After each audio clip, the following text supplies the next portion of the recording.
Hello everyone, welcome to CAD Hub Mastery. Today we will learn about different types of solar installations for home, shop, and industry. Solar energy is clean, renewable, and helps reduce electricity bills.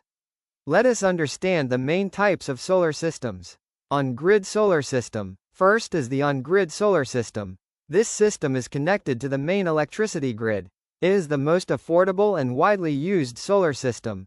Extra electricity can be sent to the grid using net metering. But this system does not work during power cuts.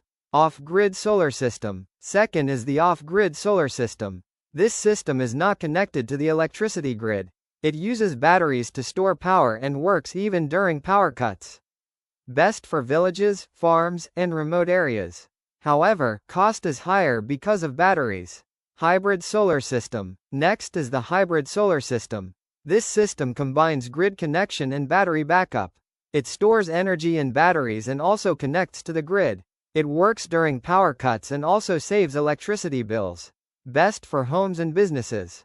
Rooftop and ground mounted. Solar panels can be installed on rooftops or on ground. Rooftop solar is common for homes and offices.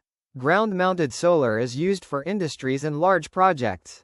Outro. If you found this video helpful, like and share. Subscribe to CAD Hub Mastery for more CAD and engineering videos. Thank you for watching.